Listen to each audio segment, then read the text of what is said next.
there's a lot of things you can learn about a business. I've done that in the past on the businesses that I feel I could understand, so I don't have to do much of that anymore.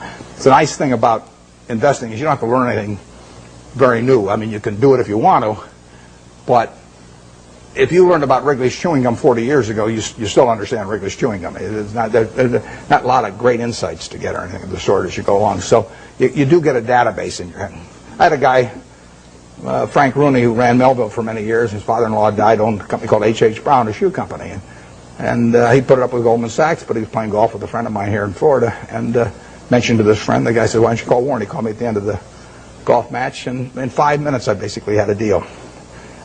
But I knew Frank, and I knew the kind of business. I sort of knew the basic economics of a shoe business, and so I could buy it. And quantitatively, I got to decide what the price is. But that's either yes or no. I mean, I don't fool around a lot with negotiations. So if they name a price that makes sense to me, I buy it. And if they don't, I was happy the day before, so I'll be happy the day after without owning it. Yeah. Coca-Cola just announced a drop in expectations in terms of future earnings and forward earnings. And in light of the fact that Coke has a lot of their profits coming in from outside the United States, how do you think the Asian crisis, so to speak, is going to affect Coke, and for that matter, the business? The question is about the Asian crisis and how it affects a company like Coke that recently announced that the earnings, actually they just announced their third quarter earnings, but a few weeks ago they tipped people off that they were going to be lower in the fourth quarter and so on. Well, basically I love it, but because the market for Coca-Cola products is going to grow far faster over the next 20 years internationally than it will in the United States. It'll grow in the United States on a per capita basis, but it's going to grow faster elsewhere. So the fact that it's going to be a tough period for, who knows, 3 months or 3 years, but it won't be tough for 20 years. I mean, people are still going to, they're going to work productively around the world, and they're going to find that this is a bargain product in terms of the portion of their working day that they have to give up in order to have one of these, or better yet, 5 of them a day, like I do. This is a product. In 1936, when I first bought 6 of those for a quarter and sold them for a nickel each, and it was in a 6.5 ounce bottle, and you paid a 2 cent deposit on the bottle, that was a 6.5 ounce bottle for a nickel at that time. It's now a 12 ounce can, which if you buy it on weekends, or if you buy it in bigger quantities, so much money doesn't go to the packaging, I mean, you essentially can buy the 12 ounces for not much more than 20 cents. So you're paying not much more than twice the per ounce price of 1936. It is a product that's gotten cheaper and cheaper and cheaper in relative to people's earning power over the years, and which people love. In 200 countries, you have the per capita use going up every year for a product that's over 100 years old, and that dominates the market. I mean, it's unbelievable. One thing that people don't understand is one thing that makes this product, this is worth tens and tens of billions of dollars, is one simple fact about really all colas, but we'll call it Coca-Cola for the moment. It happens to be a name I like. Cola has no taste memory. You can drink one of these at 9 o'clock, 11 o'clock, 3 o'clock in the afternoon, 5 o'clock. The one at 5 o'clock will taste just as good to you as the one you drank early in the morning. You can't do that with cream soda, root beer, orange, grape, you name it. All of those things accumulate on you. Most foods and beverages accumulate on you. You get sick of them after a while. And if you eat, I mean, we get these people who go to work for us and seize candy, and we tell them they eat all the candy they want. And the first day they go crazy. But after a week, they're eating about the same amount they'd eat if they were buying it, because chocolate accumulates on, everything accumulates on. There is no taste memory to cola. And that means that you get people around the world that are heavy users that'll drink 5 a day, or Diet Coke, maybe 7 or 8 a day or something of the sort. They'll never do that with other products. So you get this incredible per capita consumption. The average person in this part of the world, well, maybe a little north of here, drinks about 64 ounces of liquid a day. And you can have all 64 ounces of that be Coke, and you will not get fed up with Coke if you like it to start with, in the least. But if you do that with almost anything else, if you eat just one product all day, you'll get a little sick of it after a while. And it's a huge factor. So that today, over 1 billion 8-ounce servings of Coca-Cola products will be sold in the world. And that will grow year by year. It'll grow in every country, virtually. It'll grow on a per capita basis. And 20 years from now, it'll grow in a lot faster internationally than in the U.S. So I really like that market better, because there is more growth there over time. But it will hurt them it is hurting them in the short term right now. But that doesn't mean anything. I mean, Coca-Cola went public in, I think it was 1919. Stock sold for $40 a share.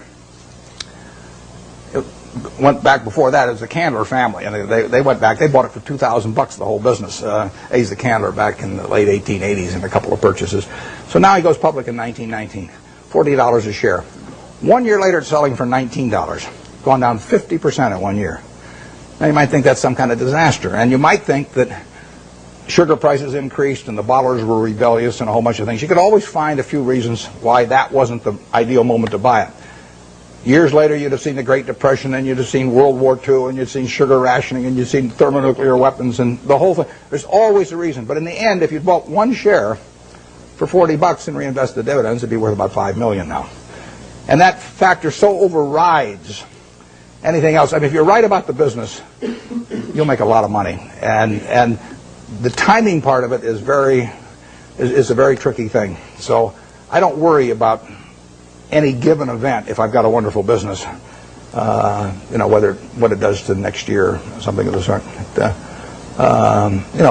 Price controls have been in this country at various times, and that's fouled up even the best of businesses. I mean, I wouldn't be able to raise the price on December 26th of the See's Candy if we had price controls, and we've had them in this country. But that doesn't make it a lousy business if that happens to happen, because you're not going to have price controls forever.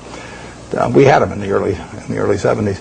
So the wonderful business, you can figure out what will happen. You can't figure out when it will happen. You don't want to focus too much on when. You want to focus on what. If you're right about what, you don't have to worry about when very much. Is there an area I'm missing back there any place? I just want to make sure I'm not focusing all of them on one place. Let me get this gentleman over here. Most human mistakes, but the most successful of those will learn the lesson from those mistakes and use them to benefit themselves later. What investment mistakes have you made, were they good mistakes, and how have you used those lessons? The question is about my business mistakes. How much time do you have? Well, the interesting thing about the mistakes is that in investments, at least for me and for my partner Charlie Munger, the biggest mistakes have not been mistakes of commission, they've been mistakes of omission. They're where we knew enough about the business to do something, and for one reason or another, we sat there sucking our thumbs instead of doing something. And so we've passed up things where we could have made billions and billions of dollars from things we understood. Forget about things we don't understand. In fact, I could make billions out of Microsoft. Doesn't mean anything because I never understand Microsoft. But if I can make billions out of healthcare stocks, then I should make it, and I didn't. When the Clinton healthcare program was proposed and they all went in the tank, we should have made a ton of money out of that because I could understand it, and I didn't make it. I should have made a ton of money out of Fannie Mae back in the mid-'80s because I understood it and I didn't do it. Those are billion-dollar mistakes or multi-billion-dollar mistakes that generally accepted accounting principles don't pick up. The mistakes you see, I made a mistake buying U.S. Air Preferred some years ago. I mean, I had a lot of money around. I make mistakes when I get cash. Charlie tells me to go to a bar instead. Don't hang around the office. But I hang around the office and I got money in my pocket. I do something dumb. And it happens every time. So I bought this thing. Nobody made me buy it. I now have a 800 number I call every time I think about buying stock in an airline, and they talk me down. They say, I say, I'm Warren, I'm an airaholic, and then the guy says, keep talking, don't hang up, and don't do anything rash. And finally I get over it. But I bought it, and it looked like we were going to lose all our money in that, and we came very close to losing all our money, and you can say we deserved to lose all our money. And we bought it because it was an attractive security, but it was not in an attractive business. I did the same thing with Solomon. I bought an attractive security in a business that I wouldn't have bought the equity in.